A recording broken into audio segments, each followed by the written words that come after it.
Welcome to Echoes of the Unknown, the podcast where we explore the world's most fascinating unsolved mysteries.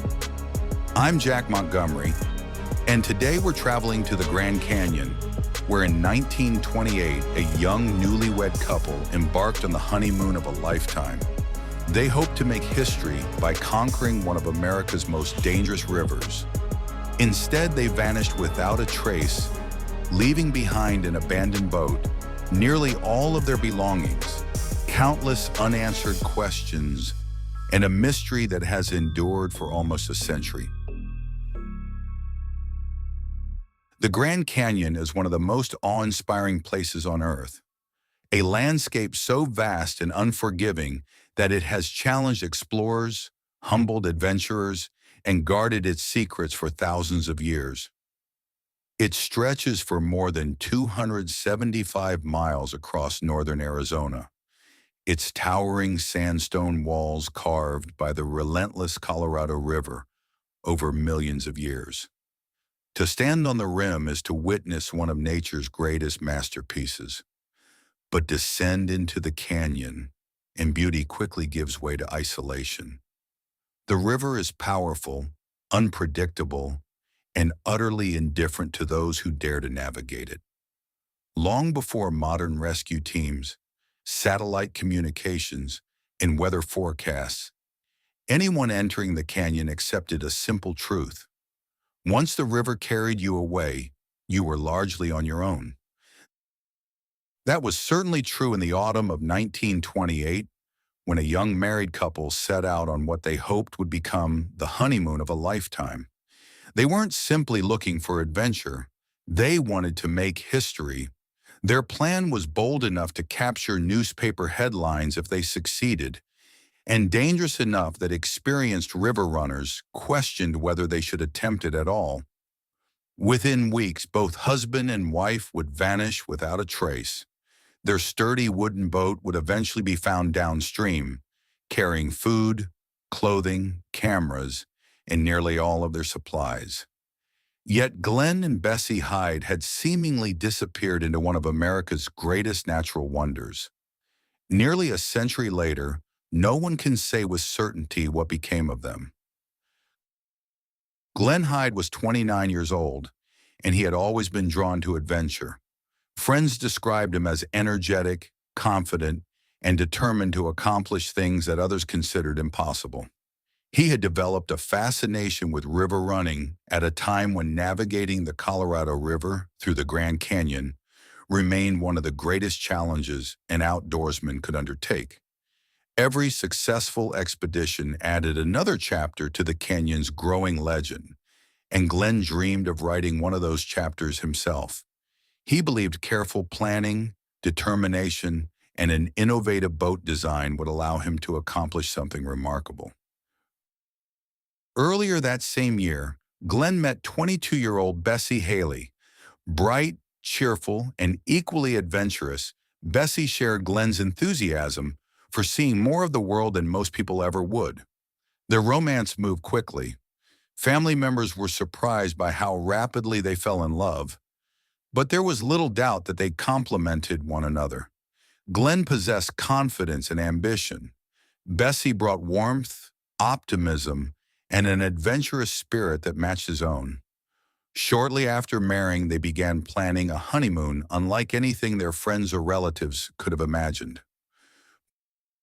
Most newlyweds in 1928 chose train trips, seaside resorts, or quiet cabins in the mountains. Glen and Bessie chose the Colorado River. Their journey would begin hundreds of miles upstream before eventually carrying them into the Grand Canyon itself. Glen believed they could complete the route in record time aboard a specially constructed wooden sweep scow. If they succeeded, the accomplishment might earn national attention and establish Glen as one of the country's most accomplished river runners. The trip wasn't merely a vacation. It was an ambitious expedition wrapped inside a honeymoon, a chance to begin married life by sharing an adventure few couples would ever dare attempt. Not everyone believed the plan was wise. Veteran boatmen who knew the Colorado River respected its power. Rapids change from season to season. Hidden rocks lurk beneath the surface. Sudden waves could flip even well-built boats, and a single mistake might prove fatal. Some reportedly admired Glen's determination, while quietly wondering whether enthusiasm was being mistaken for experience.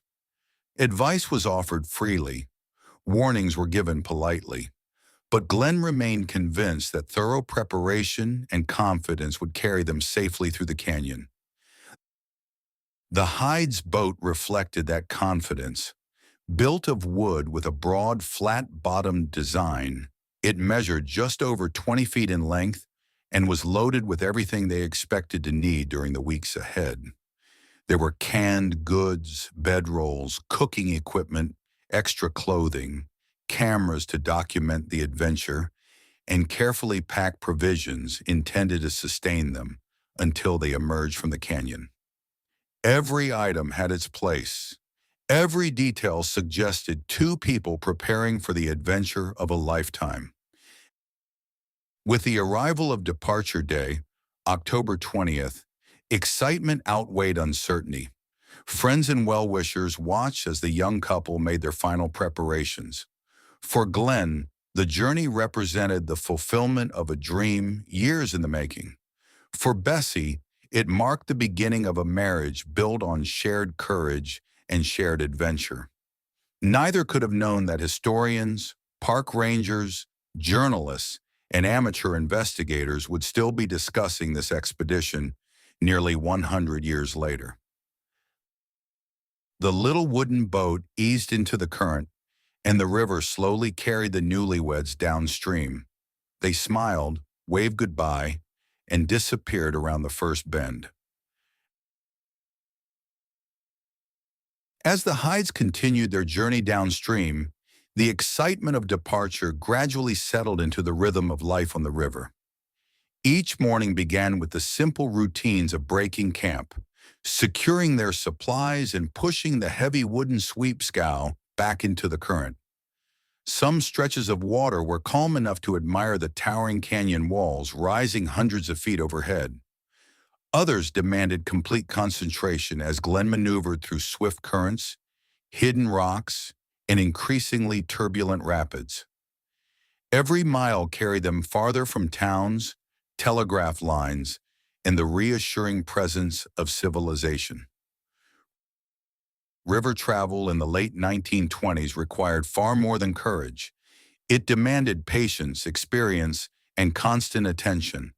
There were no waterproof topographic maps tucked inside a backpack, no satellite forecasts warning of changing weather, and certainly no emergency rescue helicopters waiting just beyond the next bend. Once boaters committed themselves to the Colorado River, they accepted that help might be days away, or might never come at all.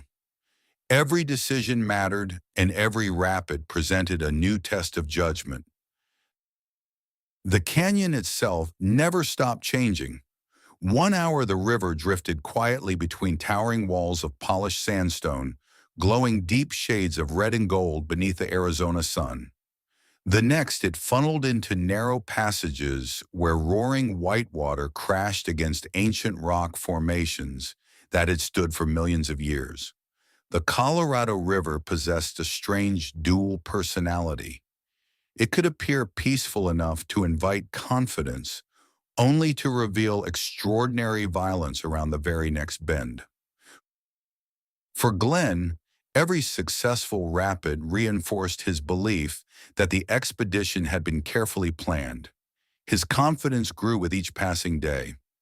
Friends had questioned whether his broad, flat-bottomed sweep scow could withstand the river's punishment, yet the sturdy boat continued carrying them steadily downstream. The dream that had begun as little more than an ambitious idea was slowly becoming reality. Bessie embraced the journey with equal enthusiasm. She wasn't simply enduring the expedition for her husband's sake. She was living it alongside him. Whenever conditions allowed, she admired the breathtaking scenery surrounding them, pausing to photograph cliffs, rock formations, and quiet stretches of river that few Americans would ever see with their own eyes. Those moments of wonder reminded them why they had chosen such an unconventional honeymoon in the first place. Together, they were experiencing one of the world's greatest natural landscapes in a way that almost no one else ever had. Each evening, they searched for suitable places to camp, unloaded supplies, and prepared simple meals beside the river. As darkness settled over the canyon, an extraordinary silence replaced the sound of rushing water. Above them stretched a sky filled with countless stars, undimmed by electric lights or distant cities. It must have seemed, at least for a while, that they had escaped the modern world entirely. Yet even during the expedition's early stages, experienced rivermen who later reconstructed the Hyde's journey pointed to subtle warning signs. Glen possessed determination and confidence, but he had relatively limited experience navigating some of the Colorado River's most dangerous whitewater. The canyon had humbled explorers far more seasoned than he was. Confidence could be an advantage, but on the Colorado River, overconfidence could prove fatal. Despite those concerns, nothing appeared outwardly wrong. Whenever the Hydes encountered other travelers along the river, they seemed cheerful, optimistic, and excited about the adventure ahead. They spoke confidently about the miles already behind them and the record they still hoped to achieve. There were no reports of arguments. No accounts suggested fear or second thoughts. To every outward appearance, the honeymoon expedition was unfolding almost exactly as they had imagined. As November approached, the couple continued deeper into the Grand Canyon. Each successful day seemed to strengthen the belief that Glen's ambitious gamble might actually succeed. Then came the final confirmed sighting. On November 18th, photographer and river runner Emerson Hough encountered Glen and Bessie near the South Kaibab Trail. The meeting was brief but memorable. Hough later recalled the young couple appearing relaxed, confident, and in good spirits. They spoke pleasantly about their progress, posed for photographs, and showed no indication that anything was wrong. After exchanging farewells, the Hydes climbed back into their wooden boat and continued downstream. No one would ever report seeing them alive again. After Hough watched the Hydes disappear downstream, life along the Colorado River continued much as it always had. Other river travelers came and went. Rangers performed their duties. Winter slowly settled over northern Arizona. At first, there was little reason for anyone to suspect that anything had gone wrong. The Hydes had planned an ambitious journey, and delays on the river were hardly unusual. Rapids, changing weather, and difficult campsites often slowed even experienced expeditions. But as the days passed, concern began to grow. Friends and family expected word that Glen and Bessie had safely completed their voyage. Instead, there was only silence. The first unmistakable sign that something was terribly wrong came several weeks later.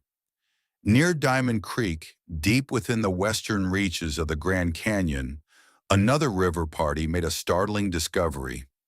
Drifting quietly along the Colorado River, or according to some accounts, resting against the riverbank, was the Hyde's wooden sweep scow.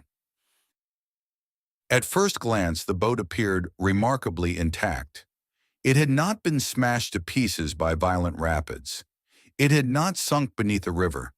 It bore surprisingly little evidence of catastrophic damage. Yet the two people who should have been aboard were nowhere to be found. The discovery immediately transformed what had been an overdue river trip into a genuine mystery.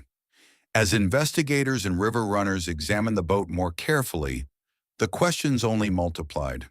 Most of the Hyde's food remained aboard. Their camping equipment was still there. Extra clothing had been left behind.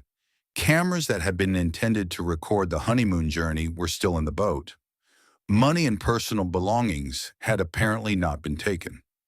If robbery had occurred, why had so many valuable possessions been left untouched?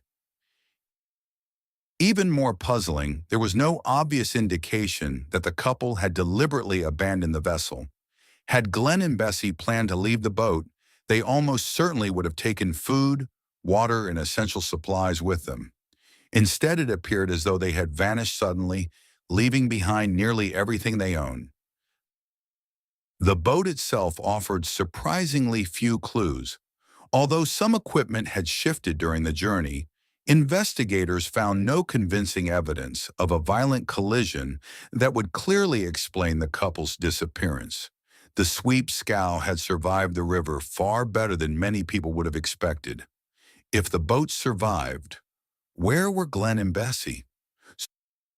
Search parties soon began combing the surrounding canyon. River runners examined the shoreline. Rangers searched side canyons and beaches where survivors might have sought shelter. Steep cliffs were scanned from above. Every reasonable possibility was considered. They found nothing. No campsite hastily abandoned. No clothing caught on rocks. No damaged equipment scattered along the river. No human remains. The Colorado River seemed to have erased every trace of the young couple. As news of the disappearance spread beyond Arizona, newspapers across the country picked up the story. Readers who had followed the newlyweds' ambitious honeymoon were stunned. What had begun as a daring attempt to set a river-running record had become one of America's most baffling missing person cases. The canyon, however, remained silent. Its towering walls offered no explanation. Its powerful river surrendered no answers. Weeks turned into months. Months became years. And gradually, a simple question began to divide everyone who studied the case. Did Glen and Bessie die in a tragic accident? Or had something far stranger happened inside the Grand Canyon? In the years and decades that followed, investigators, river runners, historians, and countless amateur sleuths all arrived at the same frustrating conclusion. No single explanation accounted for every piece of evidence. Nearly a century later, the disappearance of Glen and Bessie Hyde continues to invite debate because each theory answers some questions while creating entirely new ones.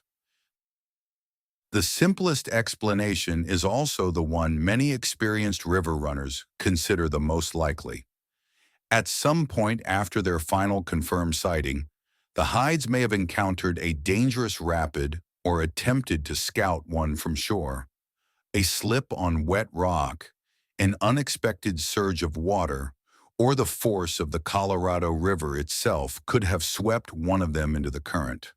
The other, acting on instinct rather than caution, may have entered the water in an attempt to help. The river is notoriously unforgiving, and cold water, powerful hydraulics, and hidden obstacles have claimed the lives of far more experienced boaters. If both were carried away, the sweep scow could have continued drifting downstream until it was eventually discovered without its passengers. At first glance, the accident theory seems persuasive, yet it leaves behind uncomfortable questions. If the boat survived largely intact, why was there so little physical evidence of what had happened? Why were no bodies ever recovered despite searches of the river and surrounding canyon? Supporters of the theory answer that the Colorado River has concealed victims before, and that its powerful currents, deep pools, and inaccessible side canyons can make recovery impossible. Even so, the absence of definitive evidence has kept doubts alive. Another possibility is that the couple left the boat voluntarily, perhaps to explore a trail, investigate a campsite, or scout a rapid before attempting to navigate it. If they became separated from the river, injured or stranded in the rugged terrain, survival would have become increasingly difficult. The Grand Canyon is beautiful beyond description, but it is also immense, steep, and deceptively dangerous. Even today, visitors who underestimate its terrain can quickly find themselves in life-threatening situations. More controversial theories emerged as the decades passed. Some writers suggested the Hydes may have encountered foul play somewhere within the canyon. Robbery has generally been considered unlikely because valuable belongings remain with the boat, but the complete absence of witnesses has allowed speculation to flourish. Others have proposed that Glen and Bessie encountered an unknown individual who meant them harm, though no convincing evidence has ever been uncovered to support that possibility. And so the mystery endures. No conclusive physical evidence has ever been discovered. No confession has ever surfaced. No document has emerged that finally explains what happened after Emerson Hough watched the Hydes disappear downstream. Only the river knows. Today, thousands of people float through the Grand Canyon every year, passing the same towering cliffs, winding bends, and powerful rapids that Glen and Bessie encountered in 1928. Most of them have no idea they're traveling through the setting of one of America's most enduring disappearances. Yet every raft that rounds those familiar bends follows the same river that carried two hopeful newlyweds into history and left behind questions that no one has ever been able to answer. Perhaps the truth is far simpler than the legends that have grown around it. Perhaps Glen and Bessie fell victim to the same natural forces that have challenged explorers for generations. Or perhaps there remains one missing piece of evidence waiting to be discovered, hidden somewhere among the countless miles of rock, water, and wilderness that make the Grand Canyon one of the most extraordinary places on Earth. Until that day comes, the disappearance of Glen and Bessie Hyde will remain exactly what it has been for nearly 100 years, a mystery suspended between history and legend, forever carried downstream by the waters of the Colorado River. Thank you for listening to today's episode of Echoes of the Unknown. If you found this story compelling, please don't forget to subscribe, leave a review, and share the podcast with fellow mystery lovers. Your support helps us continue exploring the world's most fascinating unsolved mysteries, one story at a time. Until next time, stay safe, stay curious, and remember, sometimes the greatest mysteries aren't found in what we discover, but in what the world never gives back.